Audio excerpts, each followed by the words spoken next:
الحمد لله رب العالمين.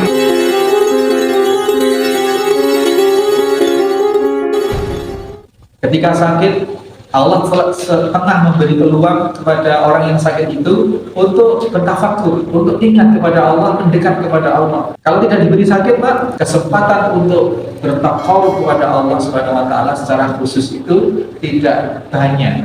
Coba kalau diberi sakit seseorang, dia berbaring.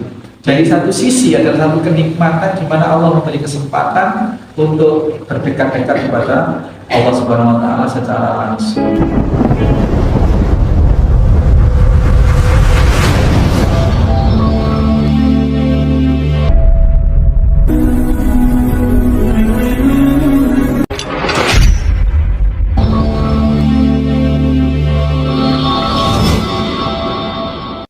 Bismillahirrahmanirrahim. Assalamualaikum warahmatullahi wabarakatuh.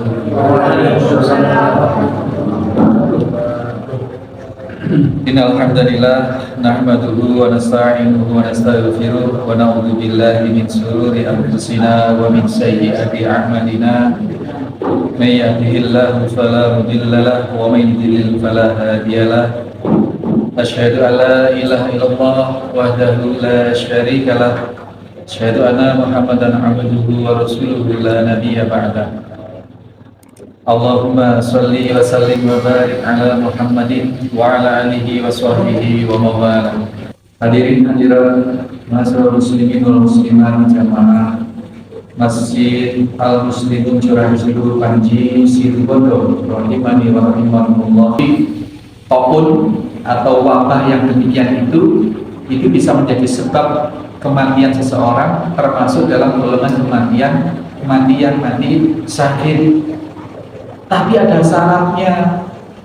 Syaratnya itu tadi, mengikuti apa yang di garis-gariskan oleh Nabi tadi itu.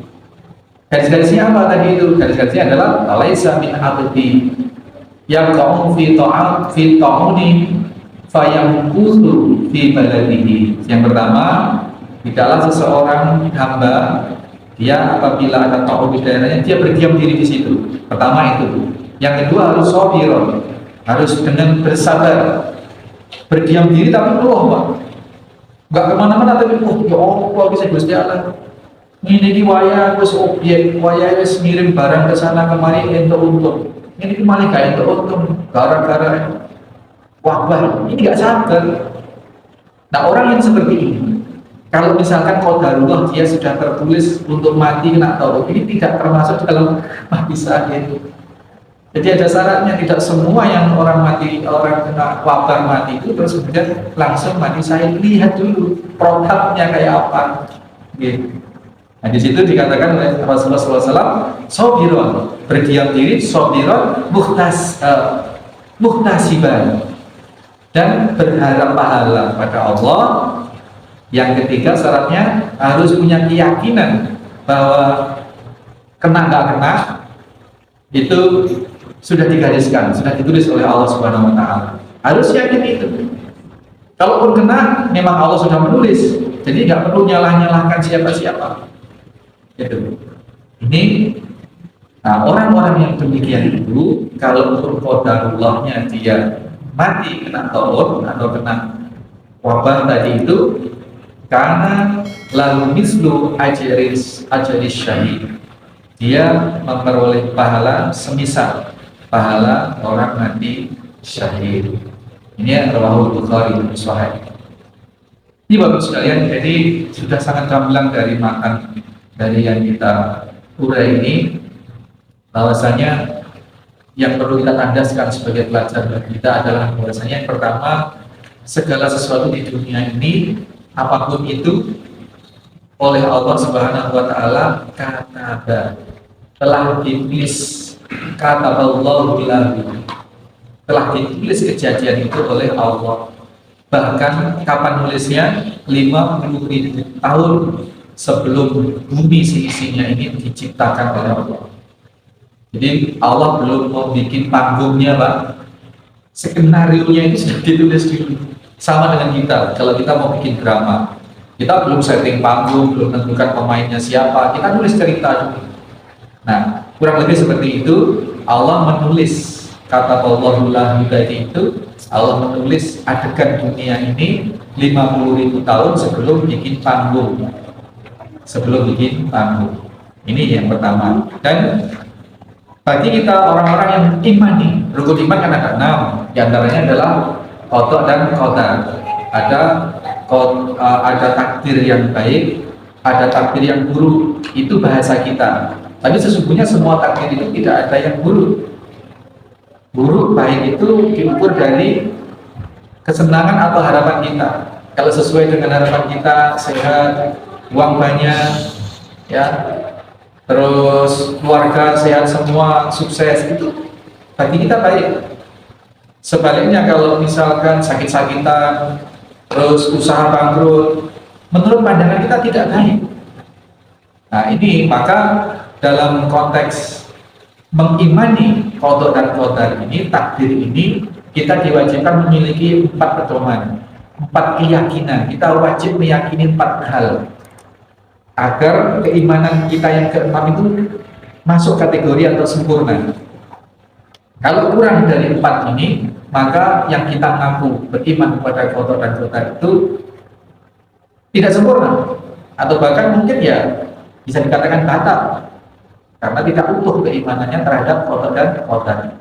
Yang pertama yang wajib kita yakini dalam rangka kita menggenapi rukun iman kita yang ke-6 itu adalah kita wajib yakin bahwa Allah Subhanahu wa Ta'ala sudah tahu segala sesuatu yang terjadi di segenap makhluknya, baik yang sudah terjadi maupun yang belum terjadi. Ini Allah tahu. Oh, si fulan pada tahun sekian akan mengalami ini dan itu. Oh, si fulana pada tahun sekian akan masuk Islam, kemudian akan murtad. Itu tahu Allah. Allah sudah tahu sebelumnya. Nah, ini harus kita yakini betul. Yang pertama, jadi itu keyakinan yang harus kita miliki. Unsur pertama adalah yakin bahwa Allah Subhanahu wa Ta'ala alimun, maha mengetahui. Maha mengetahui apa yang tersembunyi maupun apa yang tampak, apa yang sudah terjadi maupun belum terjadi. Yang kedua, Allah Ta'ala sudah, kita harus memiliki keyakinan seyakin-yakinnya bahwa segala sesuatu yang terjadi di dunia ini sudah ditulis oleh Allah Subhanahu wa Ta'ala sebelumnya. Sudah dari tulisan, sudah dari catatan. Sudah ada catatannya. Sudah ada catatan. Yang ketiga, semua yang terjadi ini memang sudah dalam kehendak Allah Subhanahu wa Ta'ala. Nah, sekarang bagi kita, kalau segala sesuatu itu sudah Allah ketahui sebelumnya, kemudian sudah dituliskan sebelumnya oleh Allah, kemudian juga sudah dikehendaki oleh Allah. Secara nalar aja, Pak, pantaskah kita itu bersuluk? Gak pantas. Bahkan bersuluk itu adalah termasuk salah satu bentuk pengingkaran terhadap kesabaran.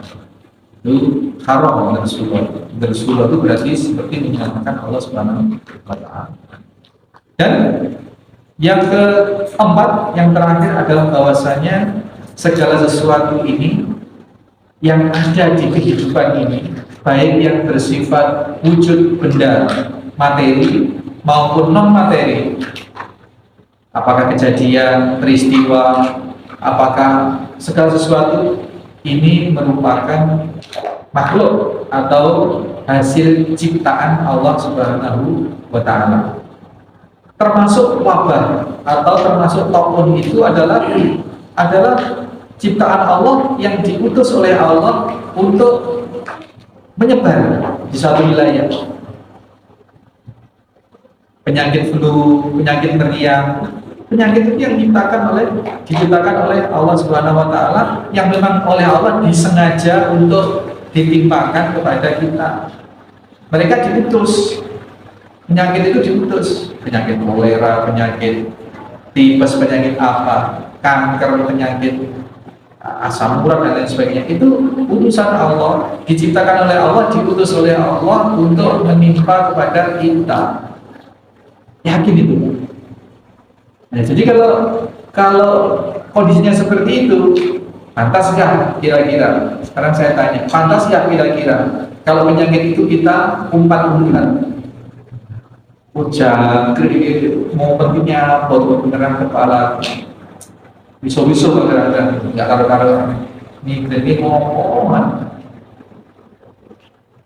Karena bagi orang mukmin sebenarnya sudah digaransi oleh Allah Subhanahu Wa Taala, semua yang menimpa orang mukmin itu adalah kebaikan. Bahkan maupun ini dinyatakan oleh baginda Nabi Sallallahu Alaihi Wasallam sebagai rahmat lil mukminin. Rahmat justru menjadi nikmat. Apa nikmatnya?